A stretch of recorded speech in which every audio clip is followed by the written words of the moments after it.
안녕하세요. 오늘은 영적인 세계에 대한 이야기들 중에서 수호신이라든지 수호본전 또는 이제 수호천사 그런 존재들과 연결한다든지 이렇게 인연을 맺는다든지 그런 것과 관련된 이야기를 좀 해보도록 하겠습니다. 이게 사실 제대로만 알면 어려운 얘기가 아닌데 다들 무슨 비전처럼 이제 쉬쉬하고 그러고 있는 것 같거든요. 어, 수호천사나 수호본전에 대한 부분은 다른 나라들에서는 그렇게 대단하게 비밀이다, 비전이다 이런 게 아닌데 한국에서만 이렇게 정보가 굉장히 제한적이고 그래서 이것이 굉장한 지식인 것처럼 그렇게 얘기가 되고 있는 것 같습니다. 그래서 오늘 한번 정리를 해보도록 하겠습니다.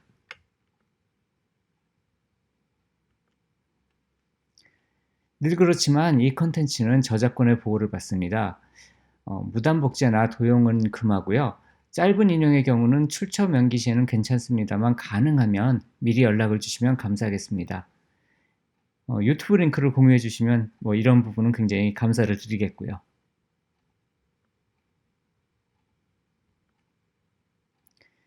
이 교재는 네이버 유교재가 카페에서 다운로드 받으실 수 있습니다. 음, 뭐 오늘도 키노트 기능 연습 중이라서 조금 과도하게 효과를 놓고 있더라도 양해를 부탁드립니다. 아무튼 유교재가 카페에 오시면 다운받으실 수 있습니다. 그리고 오늘 이야기하는 내용들은요, 신내림의 진실, 내림굿의 배신, 공주님의 우아한 기살리기, 나 자신으로부터 휴가 떠나기, 이 네 권의 책이 좀 관련된 정보가 많이 있을 겁니다. 그래서 이제 무속에서의 신내림이나 수호신 연결 이런 부분들은 이제 신내림과 내림굿에 좀 더 나오고요. 그리고 천사, 수호천사 이런 개념들은 이 공주님 책하고 휴가 떠나기 책을 보시면 도움이 될 것 같습니다.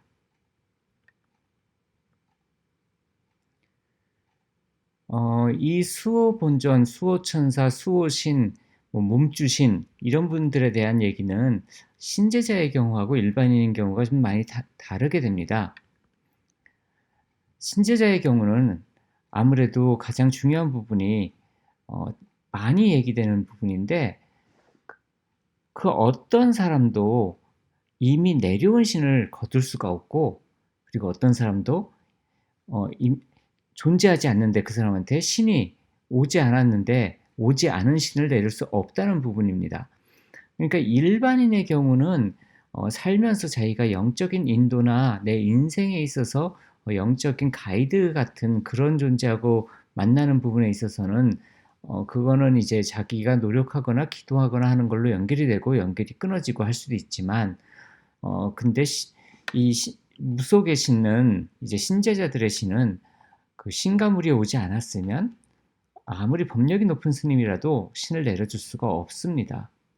그리고 이미 신가물인 경우는 그리고 그 신이 이미 와 있을 경우에는 대부분 자신이 그 신의 길을 가야 할 사람이라는 것을 알고 있게 되죠. 보통 선몽이나 지기로 알게 됩니다. 선몽이나 지기는 이제 꿈에 그러한 영적인 꿈을 꾸거나 아니면 몸에 그런 신의 느낌이 와닿게 되는 경우를 말합니다.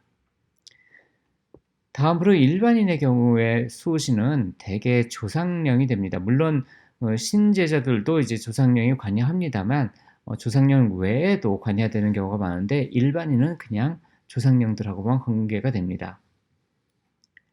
하지만 이때 조상 영혼이 어떤 영혼인가에 따라서 그 사람의 인생이 갈라지게 된다고 봅니다. 그러니까 그 사람의 직업이나 성격이나 가치관 이런 어떤 부분에서 비슷한 부분이 있는 그런 파장이 이렇게 공명이 되는 그런 조상하고 연결이 되게 돼 있는데요.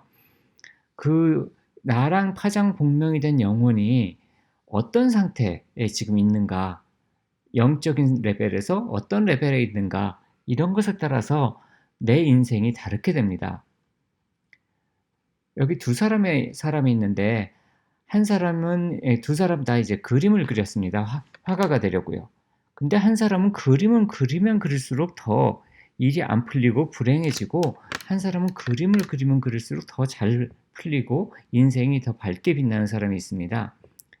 이 경우는 이 두 가지 가문에서 그림을 그리거나 또는 예술에 관련된 그런 조상들이 어떤 상황인가 따라서 다릅니다.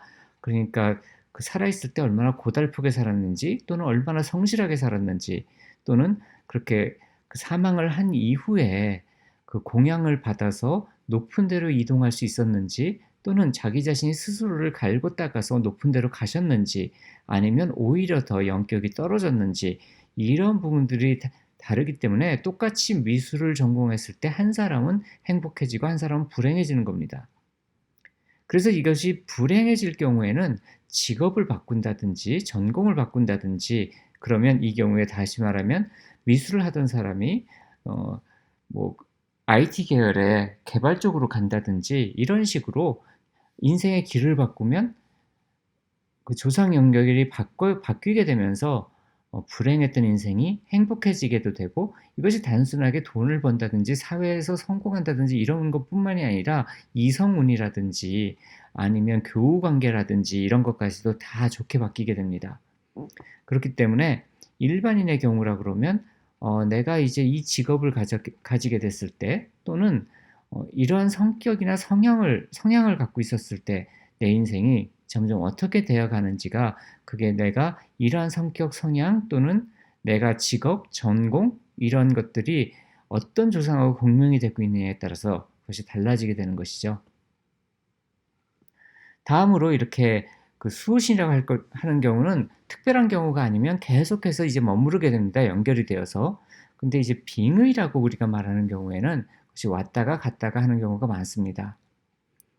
이 빙의의 경우는 크게 세 가지로 나눠서 생각을 하시면 좋을 것 같습니다. 사령에 의한 빙의와 생령에 의한 빙의와 액살에 의한 영향 이 정도로 보시면 될 것 같습니다. 사령은 대개 돌아가신 분의 영혼이거든요. 그래서 이것은 연고령하고 무연고령으로 나누게 됩니다. 무연고령이란 것은 그냥 나랑 아무 연고가 없는데 어쩌다가 그냥 우연히 마주쳐서 나한테 빙의가 된 경우예요. 그래서 이 경우는 그 공양만 좀 잘 해주면 금방 떠나게 됩니다. 근데 연고령은 인연이 있는 그런 영이기 때문에 그 인연에 해당하는 그런 이유가 해결되지 않는 한은 떠나지 않게 됩니다. 예를 들면 이렇게 그 알코올 중독이나 이런 식으로 굉장히 안 좋게 산 아버지가 죽으면서 딸을 걱정을 했어요. 그럴 경우 이제 그래서 그 딸한테 빙의가 됐다. 아버지가 빙의가 되게 되면 아버지는 당연히 선한 의도로 그 옆에 있는 거죠. 하지만 이것은 그 무연고령과 연고령 중에서는 연고령에 속하게 되고 그래서 이 딸이 갑자기 술을 마시고 사고를 치고 이렇게 나쁘게 변하게 됩니다.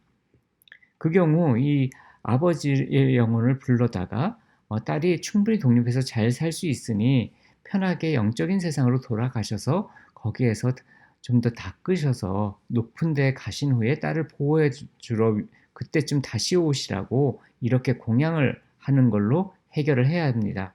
그렇지만 그게 아니라 길 가다가 우연히 어떤 그 지역을 지나가다가 빙이 된 거라든지 이런 경우는 간단하게 무슨 그 소금을 뿌린다든지 아니면 팥을 던진다든지 이 정도만으로도 충분히 떠나가게 됩니다. 생명은 이제 뒤에 조금 다시 얘기를 하겠지만 이건 어떤 살아있는 사람이 원념이나 이런 걸 가지고 그런 것들이 뭉쳐서 사람한테 영향을 주는 것입니다. 뒤에서 다시 설명할 거고요.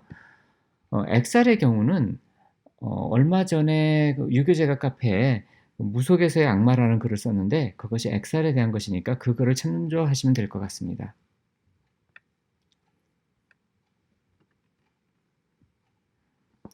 그래서 이제 보통 일반인들의 수호신은 주로 조상이 되고 신제자들의 수호신은 조상과 가계를 그런 걸 초월한 영성이 됩니다.